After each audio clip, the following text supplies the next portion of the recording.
il faut bailler que pouvoir ezalaka ne bandeli ezalaka pe na suka. Il ne faudrait pas que après fin ya pouvoir batuba kendaka ba exil. Avant yako yamba ba sanction na il faut tozonga na sima na discours onde ko Antoine Salaka na Kasai. C'est lui qui avait dit qu'il s'attaquerait à tout Congolais. Selon lui, oyo bako meka côté la pouvoir na. Il a dit la violation des droits de l'homme. Lui, M. Antoine a violé les droits de l'homme. Les militaires agissent par ordre et hiérarchie. Quand un militaire agit de son propre gré, c'est-à-dire qu'il a soit a commis rebelle, soit a la tentative et a meurtre un coup d'état. À l'époque de Joseph Kabila, balobaka massacre à Bundu dia Congo, balobaka que c'était Joseph Kabila. Mais pourquoi à leur époque, aujourd'hui, bakomi ko luka ba changer ba terme oyo ba congolais ba mesana nango? Non, c'est Monsieur Antoine qui est derrière tout ça. C'est lui qui a tué ce Monsieur Antoine. Pensez-vous que le président de la République n'était pas informé? Ce régime a même pour objectif de créer guerre civile entre Bisso et Bisso. Vous allez voir qu'ils ont réussi à séparer la population. Gouverneur militaire, vous devenez aujourd'hui les ennemis de la population. Aujourd'hui, ceux qui n'ont même de Antoine le Canante, si on était dans des pays sérieux, Peter Kazadi allait démissionner, Jean-Pierre Bemba allait démissionner. Ces pays, dans l'enquête, dans lettre, 163 morts. Quel est ce discours que M. Antoine a lobby que je m'assume? Atika la vous s'assumer? Si vous bolingi bato ba yesi manaende ba s'assumer. Ba wangana. Depuis 18 ans, il y a rien. Il y a moto yo bato nyoso ba yebi. Bato wazalaki na droit ko le kawate. Ah, on avait même deux barrières. Barrière de Boussoyo, la Mibalekuna. Donc, comment qui m'a dit les alliés offrent des soulagements pour les bateaux nyonso baza koto. Bateau na basara bemba mabemi. Ce qui bala ali utasutuki na ndoto bemba. Parce que bazo banga, bakasi ke bemba za mutema mabelo kola bango ke o nyonso basara ga ye ya kozongisela bango. Ils ont des ordres. Chaque ministre est responsable ya secteur na ye. Kobuka porte na GLM, ce n'est pas la préoccupation de Joseph Kabila. Nous avons constaté une succession de provocations depuis un temps. Est-ce que Joseph Kabila a tongaki na kiyanke mi Rwanda, barrière Rwanda ya GLM?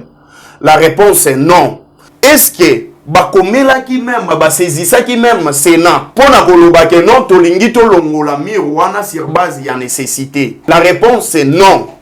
Après l'obinango, les gens qui n'ont amené aucun document, tout le monde en a des réseaux sociaux, va balancer des documents pour se justifier. Est-ce que les réseaux sociaux est commis administration sous M. Antoine? Maintenant, dans tout ce que nous avons compris, il y a diversion. Dialogue bazo senga yango na tani. Na nazo senga na ba opposant nyonso. Na ba résistant nyonso. Boycotter les dialogues. Toko mana décembre ndeko Antoine a organisé ma ponamité pouvoir comme na balabala. Batu bazana union sacrée batika orgueil. Si vous savez que les choses ne marchent pas ou bakal moko ezali quelque part, n'ayez pas honte.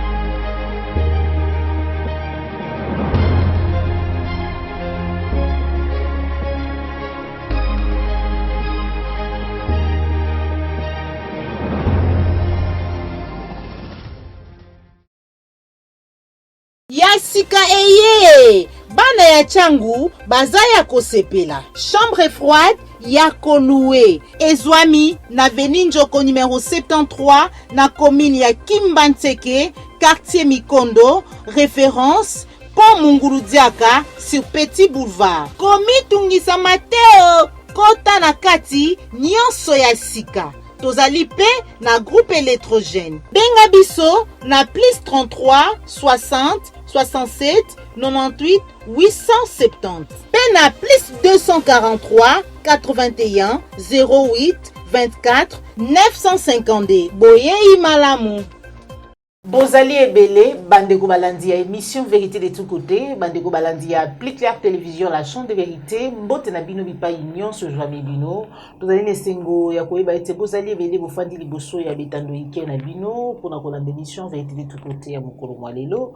Oyo tozali nesengo ya koyamba pona bino mwana mboka Floribeya ou azali bongo moko ya bayi Lingumba oto bengi Kabila Forever ezali kokama mwana mboka Junior Pichi elongo na ye nde tokosolola bali matali mboka ya biso République démocratique du Congo na kati émission ya mokolo mwa lelo tokolobela mai matali carnage ya Goma massacre elekaki ba décision oyo ba autorité ba serandaki sur le terrain ba sili kozwa suite na maiwana mais aussi affaire topé dossier GLM tomonaki moko ya bayi Jean-Pierre Mbemba kokende sur place kolakisa ba image pour koloba ete babukaki pour telle ou telle autre raison autre tu vidéo abato yokaye mais tu rejoins réaction na bango quand maiwana maloba maki mais aussi matali processus électoral to outi kolanda Didier Renders kotali ça il ne s'agit pas seulement des élections et il ne s'agit pas que ba élection ça la makaka mais singeli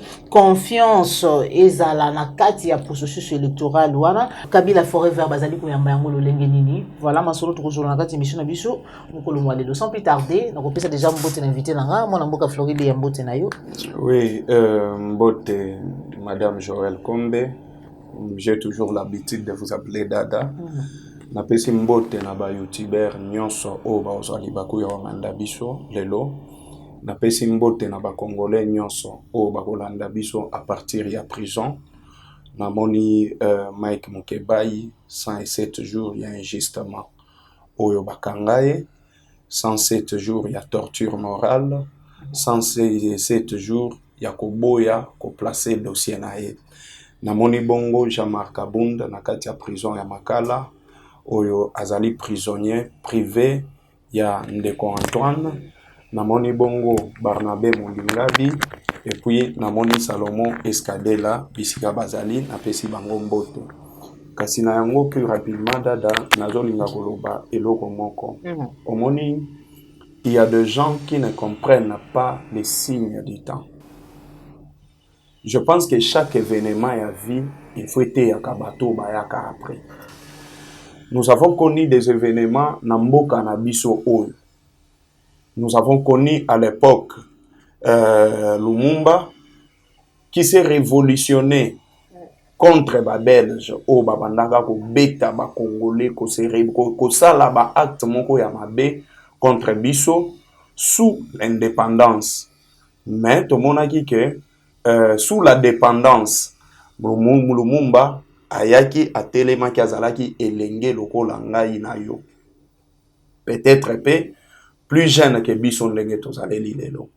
Mais au komona à cette époque, il a fait des actes qui ont fait en sorte que même la population congolaise azala fière lelo oyo mboka na biso ezo exister.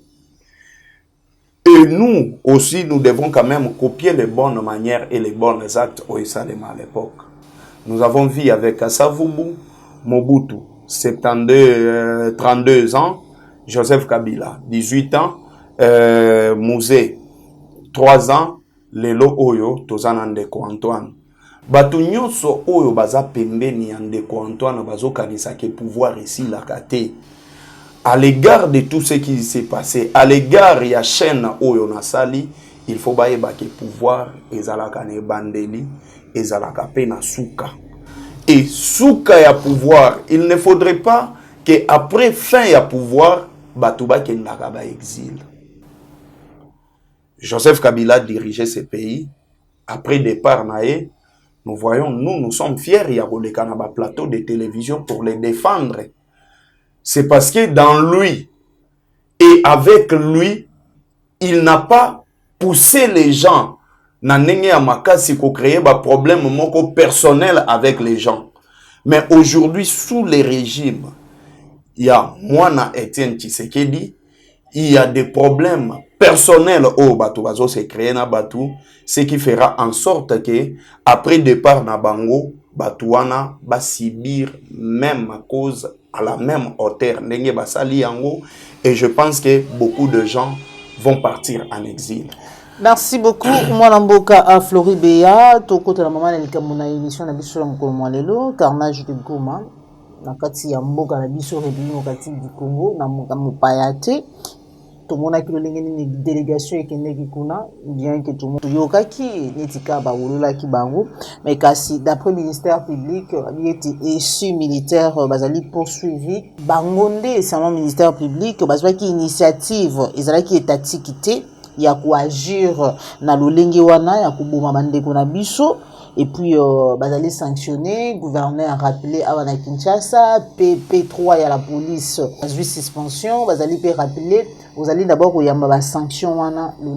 Avant qu'il y ait une sanction, il faut que nous sima na discours de Antoine Salaka na Kasai. Je m'attaquerai. Oui. C'est lui qui avait dit qu'il s'attaquerait à tout Congolais.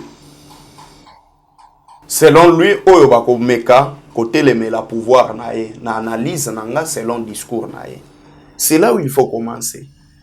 Il a dit la violation des droits de l'homme. Lui, M. Antoine a violé les droits de l'homme. Et les actes qui viennent de se faire na Goma, ce sont de violations graves des droits de l'homme organisées par M. Antoine. Je n'abandonne pas na boy. Il faut que l'andana nous kobandana nous na discours oyonde ko Antoine Salaka na Kasai. Dans son discours, il a dit qu'il s'attaquerait à tout Congolais. Il n'a pas dit à quiconque, mais il a dit à tout Congolais, c'est-à-dire yo, ngai, ndekwaza sima ya caméra, soki kaka keto komi ko telemela ndeko Antoine par rapport ya ba acte na ye, par rapport ya mes gestion na ye kwa s'attaquer na biso. Deuxième élément à souligner, alobi ko ba reprocher violation ya droit de l'homme. Ya koyoka te. Donc c'est ce qu'il a dit. Et aujourd'hui, nous sommes face à un régime qui se comporte comme des terroristes et des rebelles. Il n'y a pas une différence entre le régime de M. Antoine et les actes du M23. Bazandenge moko différence ezakaka ya ba stati. Côté kuna to bengi bango ba terroriste, côté to bengi bango ba autorité. Il n'y a pas une différence. Deuxième élément, je vais analyser. Même, prenons des exemples simples. Les militaires agissent par commandement. Les militaires agissent par ordre et hiérarchie. Militaire, mon côté, à la Moukakana Tongwa chargé Mundu qui a bandé ko tirer batou. Non. Si Sobabizon agit de leur propre. Jamais. Mais attendez, s'il vous plaît. Quand un militaire agit de son propre gré, c'est-à-dire qu'il a soit a commis rebelle, soit à la tentative et à meurtre un coup d'État. Il ne s'agissait pas d'une décision, d'une action étatique. Non. Vous savez, l'histoire rattrape. À l'époque de Joseph Kabila, Balobaka, massacre à Bundu dia Congo, Balobaka que c'était Joseph Kabila. Mort, il y a Thérèse Kapangala, na aussi Mukendi Baloba, Joseph Kabila a Boma aussi Mukendi. Vous comprenez? C'est-à-dire Joseph Kabila a donné la mort à aussi. C'est-à-dire Joseph Kabila, c'est lui la terre. Yakoboma aussi Mukendi. Mais pourquoi à leur époque, aujourd'hui, comme il va changer ba terme oyo ba Congolais ba mesana nango? Non, c'est Monsieur Antoine qui est derrière tout ça. C'est lui qui a tué ce Monsieur Antoine. C'est lui. Tout qu'il n'a pas même sens des mots qu'ils avaient utilisés. Et nous d'ailleurs on a des preuves. Nulle part où Joseph Kabila promise la mort à sa population. Nulle part Joseph Kabila dit que non, je vais tuer. Mais M. Antoine a dit qu'il s'attaquerait, c'est-à-dire qu'il va tuer. M. Antoine a dit qu'il va violer les droits de l'homme. Mais ça s'est fait. Aujourd'hui, on nous dit qu'on a suspendu. On a arrêté. Mais qu'il faudrait arrêter. Il faudrait arrêter d'abord le commandant, il y a JR. Parce que ce sont des JR. des gardes républicains. Oh, ya Goma déjà. Oui, il faut que banana oyo général na bango. Pourquoi il n'est pas interpellé? Vous voulez nous dire que nous sommes dans un régime de gens qui ne connaissent rien ou des gens qui ne sont pas informés? C'est ça ce que vous voulez nous expliquer. Si ces gens ne sont pas informés, alors la responsabilité revient à qui? Pensez-vous que le président de la République n'était pas informé?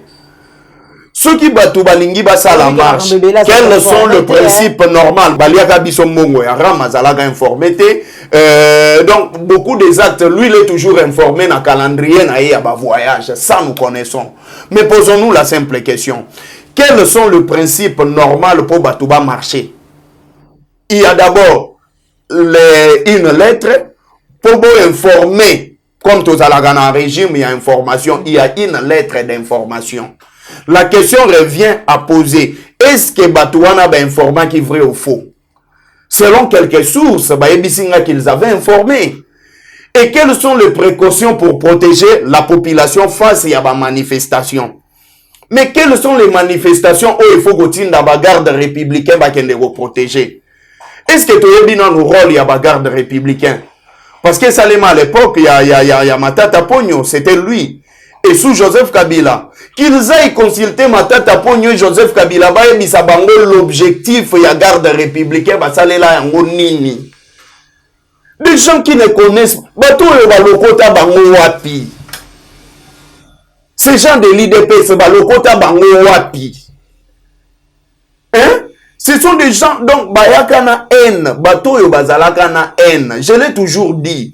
Ce sont des gens Bayakana haine na niveau moko contre les Congolais. Ils n'avaient pas l'amour de ces pays.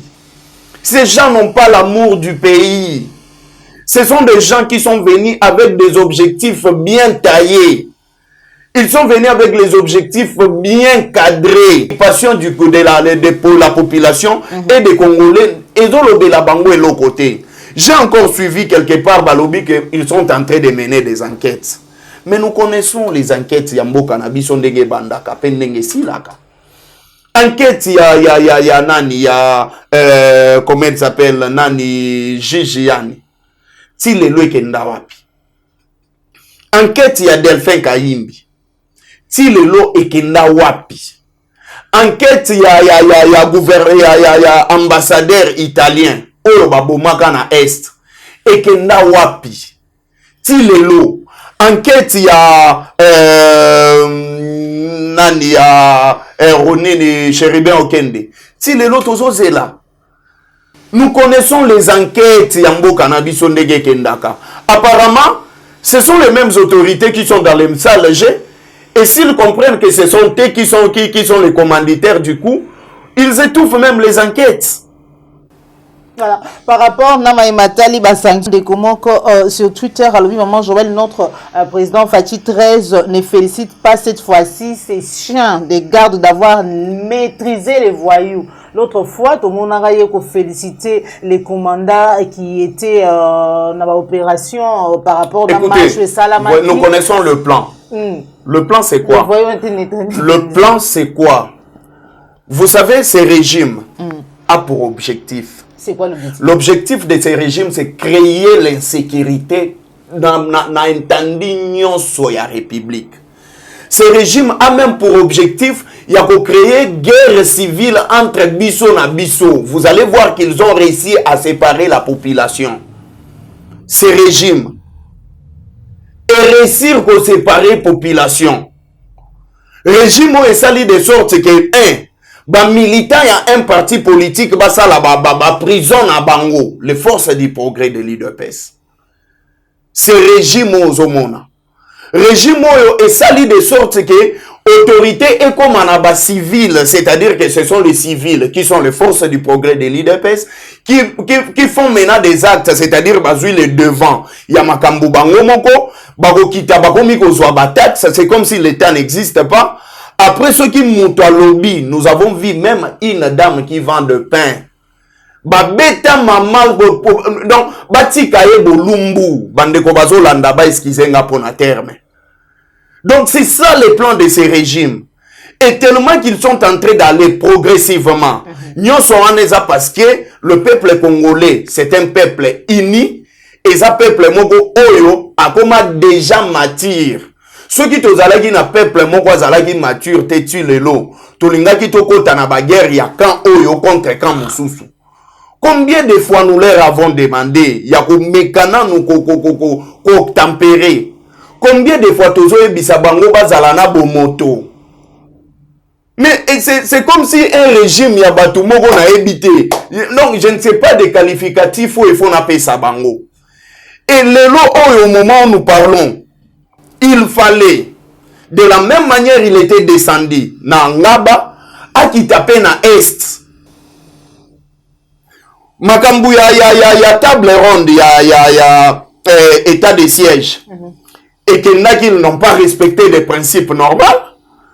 Et le lo c'est le même gouverneur militaire où il faut basa la nini ba bengisi na Kinshasa bon bo bengisi na Kinshasa boyebisi ni.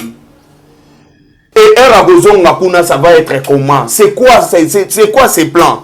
Nous leur avons dit que vous ne connaissez même pas les principes normaux et à décréter état de siège. Ah bon? Il n'y avait pas de mesures d'application. Jusque-là, selon les derniers alinéas, le modèle de modalité d'application, c'est-à-dire Mobé Komoko Oego accompagné état de siège, Basala Yangote. Balingi Balongola état de siège, Yaliboswa Babacha Yango Izalaki Nenyenin. Ils avaient informé les deux chambres. Mais Awa, Pona Kolongola Yango, pourquoi est-ce que Baké n'a même procédure té? Pourquoi est-ce qu'ils n'ont pas associé député? Pourquoi est-ce qu'ils n'ont pas associé là? Parce que même na congé, commission et fonctionnaire. La commission na Assemblée nationale, même na Sénat, et fonctionnaire.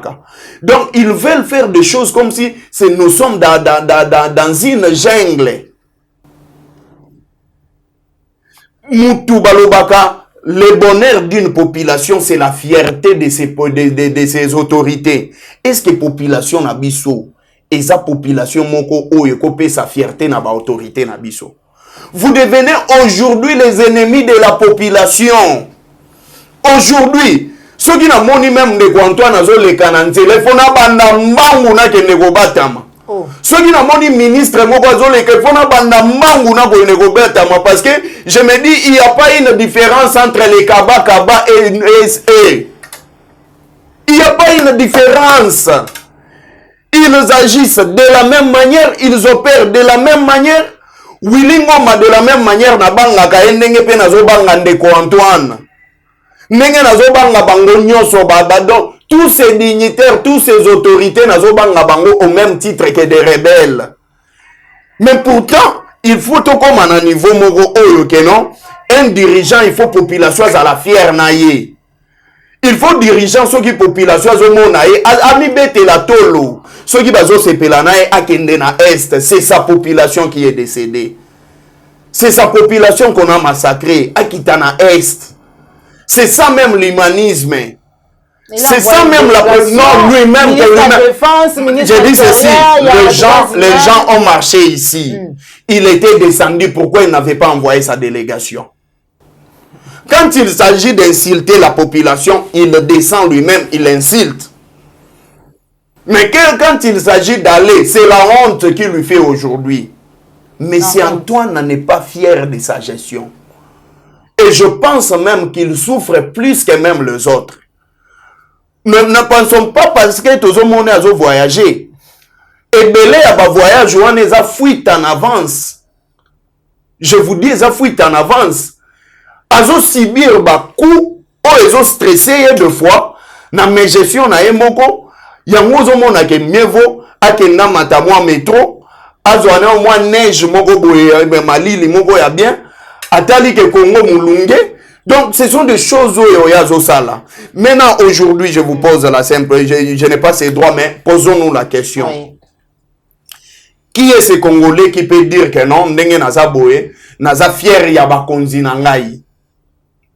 Pour mon konzi yango apesi yo nini? Apesi yo mai, apesi yo courant, Batongi mama emo. Apesi yo non mama emo eza nini ba HJ wana ba indien de batongi yango avec un contrat de plusieurs années. Vous allez voir que Erosala sous occupation ya ba indien, administration ekokende pas ba indien, ce ne sont pas nous les Congolais. Tout le na débat na. D'accord. Oui, donc apesi yo nini, apesi yo biloko ya kolia, a sécuriser yo lelo l'état a komi moyini. Lelo l'état a komi monguna. Lelo l'État a commis kaba. C'est ça ce que nous subissons aujourd'hui. Et nous nous posons la question, quelle sera la suite de tout ce que M. Antoine est en train de faire aujourd'hui? Les gens avaient crié à l'époque, Joseph Kabila Mabé, Joseph Kabila, tout ça. Mais aujourd'hui, Joseph Kabila, ce qu'il vous voyez, Nani au monde atazwa libanga bambaye parce que ça l'a Mabé. Non, mais non, nous sommes des kabylistes. Là où nous passons, il y a des gens qui nous félicitent. Il y a des gens dans le quartier, on n'a jamais été menacés parce que nous ne sommes jamais été menacés parce que on est des kabylistes. Et tu as ça les matés. Mais vous voyez? Aujourd'hui, c'est-à-dire que nous sommes rendus compte que ces gens avaient la haine. Pas seulement pour Joseph Kabila, mais pour la population tout entière. Si on était dans des pays sérieux, Peter Kazadi allait démissionner, Jean-Pierre Bemba allait démissionner. Il ne pouvait même pas se tenir debout pour faire un meeting bidon. Expliquer population qu'on se défendre dans sens si on était dans des pays sérieux. Mais quand même, sanction. Je dis ceci, si on était dans des pays sérieux, Tolingaki, tout le monde a Bemba vraiment à sali lettre et à démission parce que c'est lui qui gère l'armée. Azana ministère moko très sensible. Azana ministère il y a défense. Azo gérer armée na logistique nyoso ya ba militaire. Il fallait l'obayango honnêtement que peuple congolais j'ai échoué à l'égard de tels actes. D'accord. Balobi 48 morts, soit 43 morts. Mais ces pays n'enquête naie, na lettre naie 163 morts. Mais on parle de 163 morts ou 43 morts, oui, parce qu'on individualise les morts. Mais mettons les familles, parce que Batouba Koufi Baza, ba père de famille, na ba mère de famille. Tout chango en termes ya ba famille. Et ça na musicien moko yemba, abisoke bomi kingani obomi boy. Soko bomi nga obomi même banananga parce que l'avenir des enfants ya batouana. C'est ça même avenir na bango. Bana wana ba vivre kana taux du jour. Papa na bango il faut bimalu kapwa ya relier sabana. Nous connaissons. Et l'est de la République demeure le seul coin ya RDC oyo ba famille monoparentale les ebelé. Acceptons que moi na papa na ya bima qui pourra défendre acte bon ko est noble pour son pays. Azaka kana ye mama kufa. Na minute moi na komi chege. Et ceux qui va foutre la qui va payer les loyers. Est-ce que l'État a enquêté sur le famille à Batouana, Aloba, qui a combien de familles? Qu'est-ce qu'il a fait? Est-ce qu'il va dédommager ces familles-là? C'est ça même la responsabilité de l'État. Pourquoi est-ce qu'on peut être dans un État où tous les dirigeants sont des irresponsables? Pourquoi? Pourquoi est-ce qu'il faut tous à autorité irresponsable? Il faudrait que Bakende, Balande la famille Nyosowana, va dédommager la famille wana parce que l'État ne manque pas l'argent. Va dédommager la famille wana. Besoin bango en charge. Ce n'est pas ça les débats. Nous sommes dans un pays laïque. Et notre pays a voulu à ce que tous alana ba rose chrétien, tous alana ba chrétien, tous alana ba tout ya ba les saints du dernier jour, tous alana catholique, tous alana ba yogi, tous alana. Donc c'est ça notre pays. C'est nous-mêmes qui ont voulu que ça soit comme ça. Il n'est pas question que nous, bazam mystico, nous avons voulu que ça la bongo. Bison de tolinga qui que non, tous alana ba église de noir, tous alana ba tout ça, bison moko topona yango. Et n'enge toponaki yango, soyons responsables de nos assimés. C'est-à-dire quoi? Baza mystico-religieux, c'est-à-dire que ce sont des gens à battre.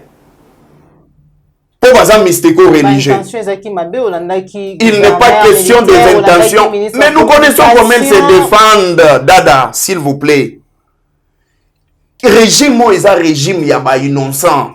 Si lui-même, le numéro 1, Azalaka innocent, il est là, responsable, il y a l'autre comme côté. Bembanda comme responsable. Peter Kazadina comme responsable. Gouverneur Mouton comme responsable. Quel est ce discours que M. Antoine a lobby que je m'assume? Atika la s'assumer te? Si comme bolingi bato e ba yesi manaende ba s'assumer. Ba wangana? Oui. Ba wangana? Non mais c'est pas responsable na eloko mon côté. Ba responsable. Ba biso si responsable ah ba bi ils ont agi na lolenge na bango moko action za la. Imaginez. Armée oyo bazalaka ba discipliné. Au biso butu tozwa même slogan exécution d'abord, réclamation après. C'est-à-dire que le régime oyo ezobisa biso ke komi ko perdre contrôle na armée.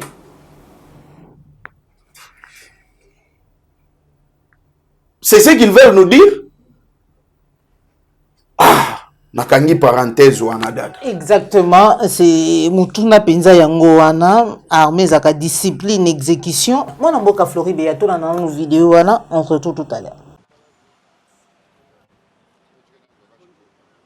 Merci beaucoup. Ce qui est juste un cadre pour rétablir la vérité. Na sika oyo bato bazali ko kosa mingi. Je pense que vous allez komona vous allez avenir. Vous allez balabala. Ok, bato fallait pas les caca. Ah, oui, tout cas les cacao. Au couteau, vous avez un bandako bato bafandi. Mais depuis 18 ans, il y a rien. Il y a moto et bato nyoso bayebi. Bato bazala qui na droit ko le kawate. Bato bande ko souffrir, faut pas les caboyer tout ça.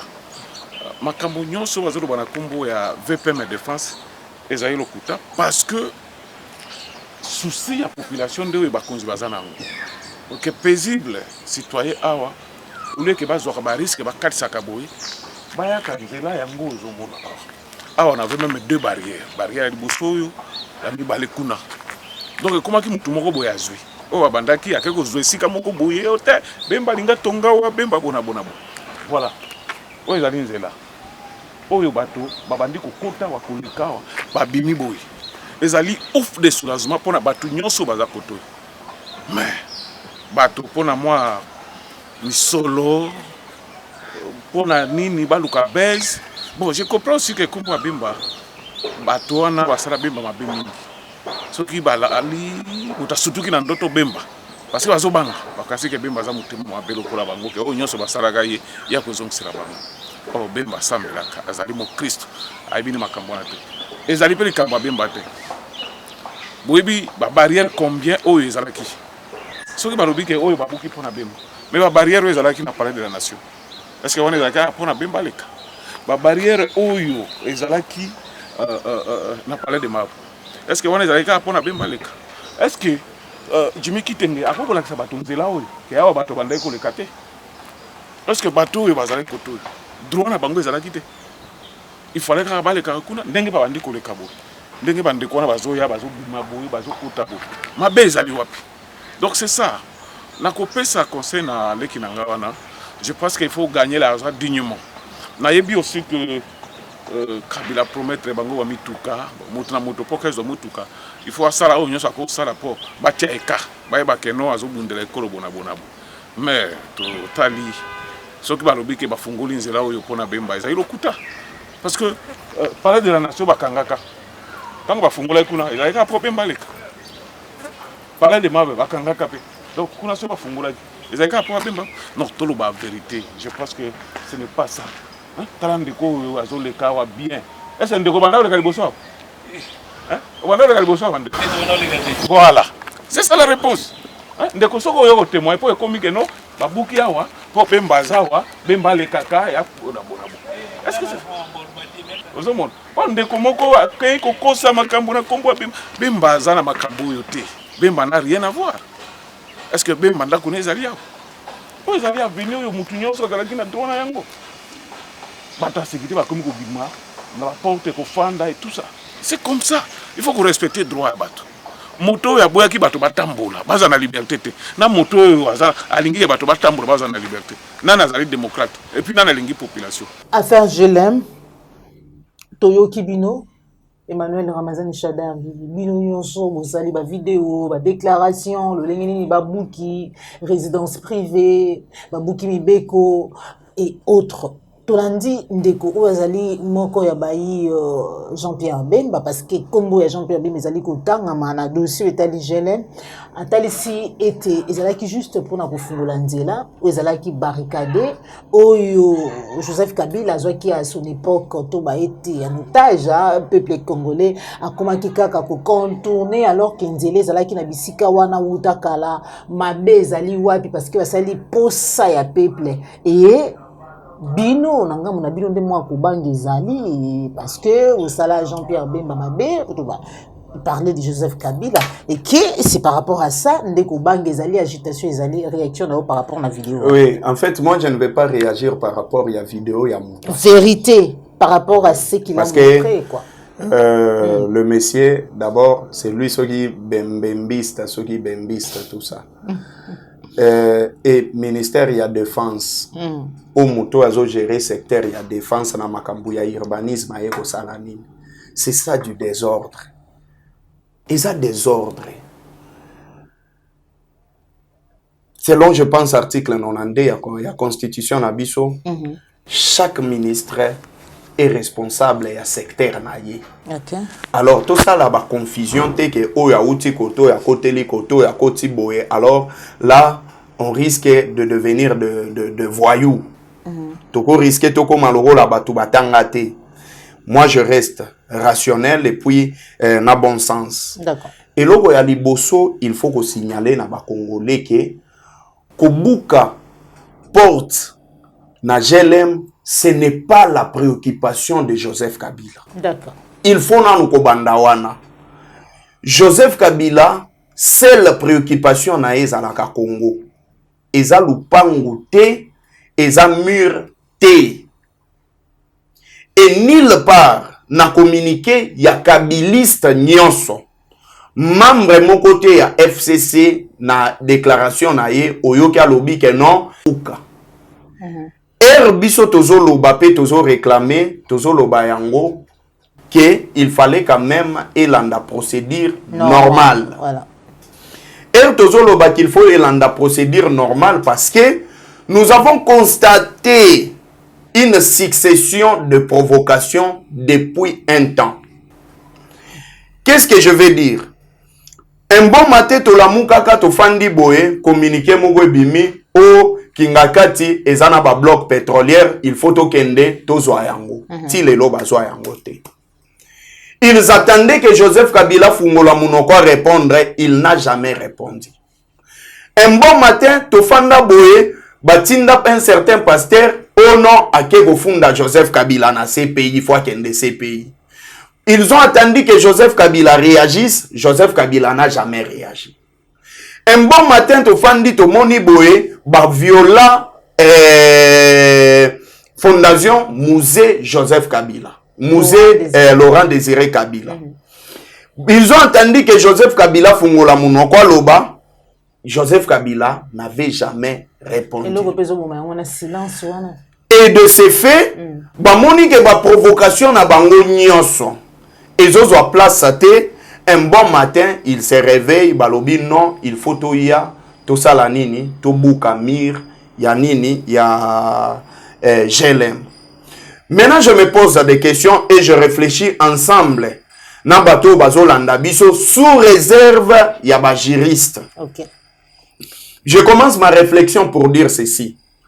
Est-ce que Joseph Kabila atongaki na kiyanke Mirwana, barrière Rwana ya GLM? La réponse est non.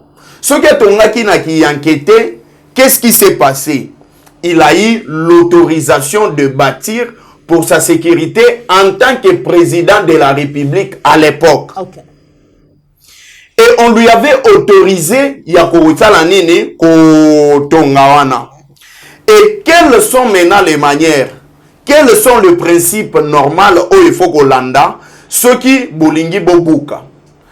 Na code ya nini ya habitat, balobaka les sols et les sous-sols appartiennent à l'État. C'est-à-dire que l'État doit présenter la nécessité. L'État, même ndenga zaboye, ceux qui alinga chanzela awa, akoya lokola ya enquêter parce que les sols et les sous-sols appartiennent à l'État. Bon moniteur ke bandiko buka mapango ya batu nyonso et puis lobi ba che prince balobi eza pona bénéfice na bino. Non. Il doit soit ça se passer sur base d'un jugement. Yango monaka même avant ya ko derrière pire moto ezalaka TGI numéro autant RC, donc c'est-à-dire les numéros ya jugement. Pour l'État aza enquêter, l'État za kolunate, l'État za voyouté. L'État aza moto ya landaka procédure normale. Et maintenant, quand Joseph Kabila a eu l'autorisation de bâtir, et pas l'autorisation de clôturer, ou de mettre le barrière, qu'est-ce qu'il faut que ça là, si vous avez besoin, il y a que ça là yango. Il faut présenter la nécessité.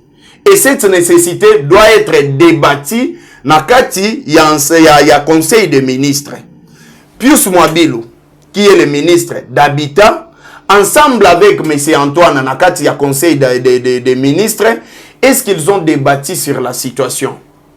La réponse est non, parce que jusque-là, quand ils étaient venus, ils n'ont présenté aucun document.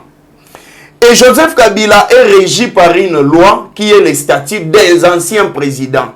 Statut à l'ancien président, on a un deuxième chapitre, au moment où il y a des lois spécifiques pour les anciens présidents en Canabiso. Et dans les lois spécifiques, l'ancien président de la République, Azali, protégé, lui, comme personne physique, sa famille et ses patrimoines. Et statut on a lobby et qu'on bénéficier na Monsieur Antoine en 2023 en décembre, en 2024 en janvier, le 20 janvier, président Moussou soit prêter serment à Gozaladisu présidente. C'est la même loi qui va le protéger. Même si demain Martin Fayoulou devenait président de la République, Moïse Katumbi et les autres qui peuvent demain devenir par rapport à leurs ambitions président de la République, même statut wana et pour protéger Bango après Kozala président. Joseph Kabila sénateur à Ville-Long. Est-ce que bakomela qui même basezisa qui même Sénat pour na koloba que non tolingi to longola mir wana sur base ya nécessité, barrière wana sur base ya nécessité? La réponse c'est non. Parce que bakoloba que Sénat pe bazala ki na congé, mais commission et ça là quand même ceux qui secteur wana ou bien parlement on a Sénat eza en congé. Ils n'ont pas tout fait. Un bon matin, on nous appelle à partir de 8h. Moi, j'ai reçu l'appel, il y a président Pech à partir il y a 9h. Boyana Gelem. Il n'a pas dit la raison. Ertokomina Gelem, pour moi, je savais peut-être c'est une réunion stratégique, n'engez à la gana katia famille, soit peut-être pour avoir accompagné maman Olive. Quand nous sommes arrivés, nous avons trouvé l'honorable Jeannette Kabila, les SP Chadari, SP Kambere, Banational y a PPRD, moi dans le compte de Kabila Forever, j'étais le premier arrivé en entendant le président et les autres camarades de Nabiso Baye. On a trouvé beaucoup de camarades et quelques journalistes. On a posé la question, qu'est-ce qui ne va pas ou non? Il y a le général de la police qui est venu parce qu'il faut balongolantela, mais totuni bango wapi document oyo basale libino. Balakisi documenté dans leur bouche.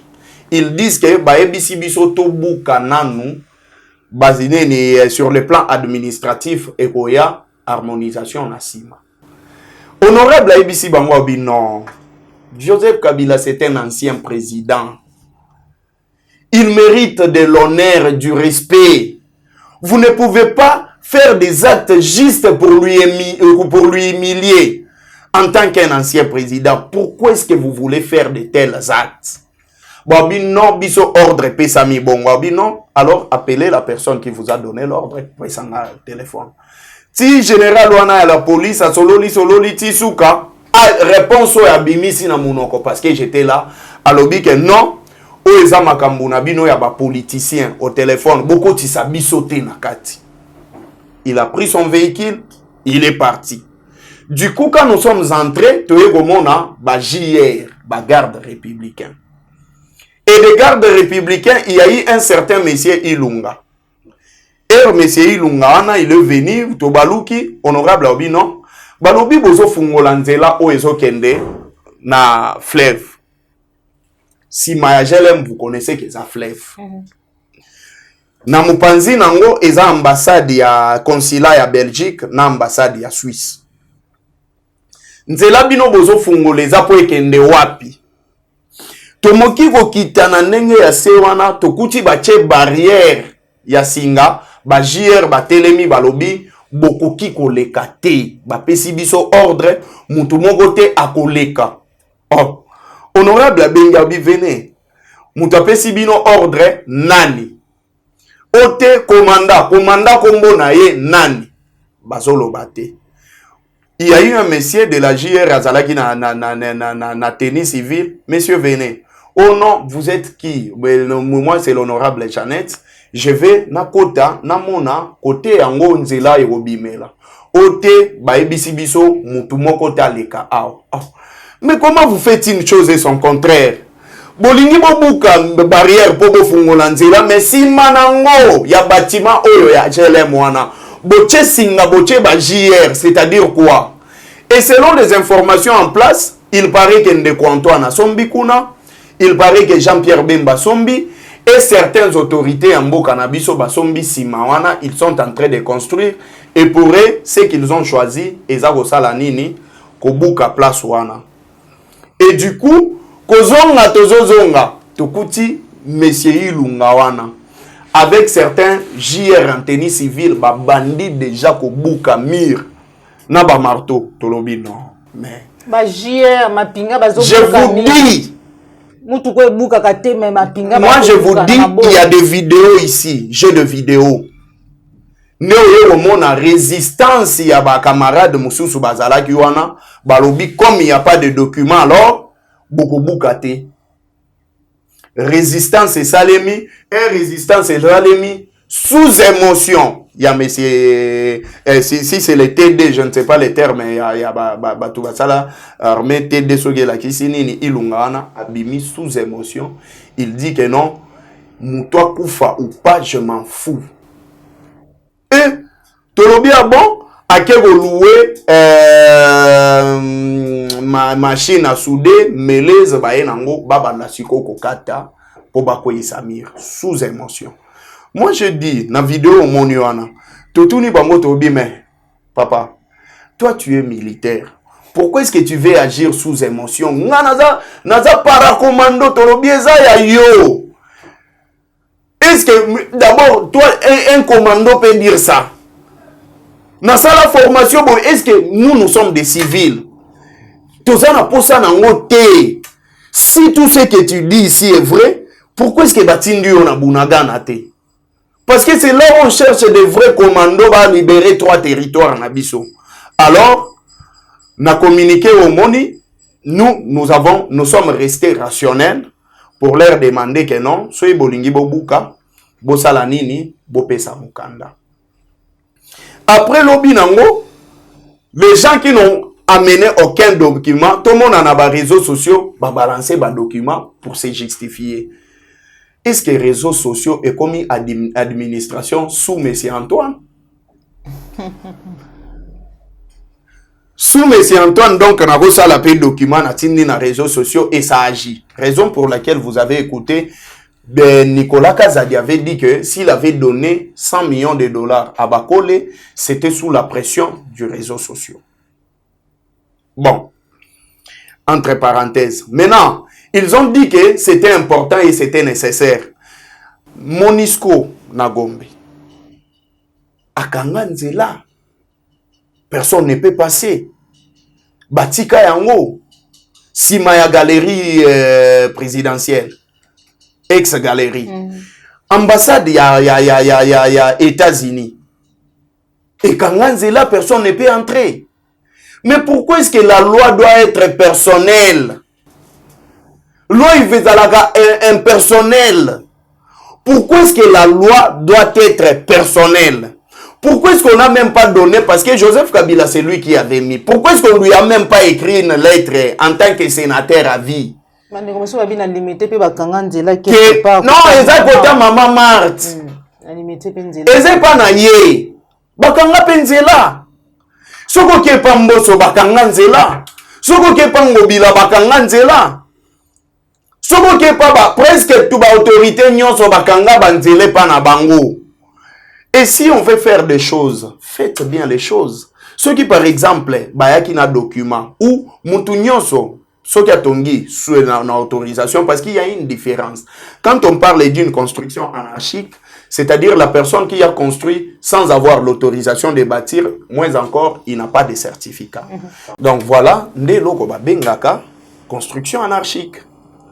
Mais dès lors que Moutou a déjà un certificat, dès lors que l'État Moutou a organisé, a autorisé, pourquoi est-ce que au monde a ceux qui balingi ba modifier même arrêter moko ba se référer à ba arrêter au les cas déjà calme. Ils ont déjà avant. Pourquoi? C'est parce que l'État a za moto o ya za na ba ordre. Soko qui même place mususu avant ba sambisa moto. L'État est moko ya ga koyebisa est-ce que yebi ke loko boeza mabe. Mais ce qui est moutou, à ça là que l'eau par ignorance, mais binobo ça lango bien. Mais dans tout ce que nous avons compris, ils ont diversion. Ils connaissent qu'ils ont fait basali génocide na Goma. Et comme basali génocide na Goma, balingi balongola ba Congolais makanisi ya Goma. Na ba acte oyo ba bomi ba Congolais bango ba préféré ba salanini ba ya ba ebi que non qui est cet acteur majeur qu'on peut toucher poto longola ba Congolais makanisi ya oyo ezalaki pa ba zui dossier oyo ba tche ya GLM dossier GLM to lobi yango lisusu. Ce n'est pas la préoccupation de Joseph Kabila. Okay. Ce n'est pas la préoccupation du FCC. Bon, Bobuki, oui, Bopé ça fait solution, n'a pas attendement à la population. Au moment où on va distraire la population, Baloba qui va duplicata. Jusque là, ba Congolais bazui ba duplicata te. Balingi ba apaiser ba Congolais na makambu ya maponami o ezokende na nyamu nyamu. Ba créer diversion na dossier GLM pour que le Congolais Batsalanini, Bacha Bango ka vraiment t'es bon. Nous avons compris et nous attendons voir la suite. D'accord. Mais en tant que l'État, Bazala va responsable. D'accord. On dirait que les journalistes politiques, diversion, artistes et musiciens, Fali, Poupa, qui au fond d'un côté, c'est ceux qui peuvent distraire Bisso, la solidarité, tout se focaliser sur Maïma, que les Canadiens qu'on a Bisso, mais tout ça, la digne pierre des coups, autre Tikati. Moi, n'importe Floribé, pour finir, dossier Tali dialogue, on dit Masola dialogue et Kobetama, parce que tout lundi, Didier Renders, après avoir coupé un bongona, Deniga Dima, ou Azali posant un séni, Atali était il s'agit pas seulement ya maponomi na kati mboka na biso mais maponomi o ya confiance to kende tout droit na dialogue mais boko yamba yango ndenge ni na ngambo ya to ba FCC ya binonyos dada omoni Joseph Kabila alobakango plusieurs fois. Vous voulez gérer le Congo? Le Congo c'est un pays de dialogue permanent. Il nous a plusieurs fois dit ça. Que le Congo, tant que vous gérez Yango et vous avez le pays, il y a dialogue permanent. Okay. Mais la question à se poser, dialogue bazo senga yango na tani. Nga nazo senga na ba opposant nyonso. Na ba résistant nyonso. Boycotter les dialogues. Comme en décembre, quand on a organisé ma ponamité, pouvoir comme en balabala. Comme ça, on a fait un loko tango na komi président. Oh, voilà maloba chole, voilà maloba boye.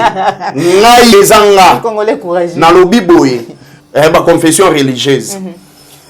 Ce qui va y na au procédure, il y a dialogue parce que le temps est déjà dépassé. basengaka dialogue te à 2 mois des élections. Basengaka dialogue te à 3 mois des élections. Te. Nous avons été humiliés pour un régime parce que nous avons dit qu'il faut organiser des bonnes élections. Nous avons été humiliés. Nous avons subi des coups, même Yakolanda, chez moi, Batumba. Parce qu'on réclamait des choses qui sont réelles. Mais je l'ai dit, Ndeko Antoine a organisé ma ponamité. Bobo Yanabino, dialogue. Lui, il doit organiser les élections. Ce qui a organisé l'élection T, Tokomi décembre, biso tout opposant, n'est-ce pas tout opposant besoin d'être président, non? Comme ça, le pouvoir est comme na balabala. Ceux qui pouvoir est comme na balabala.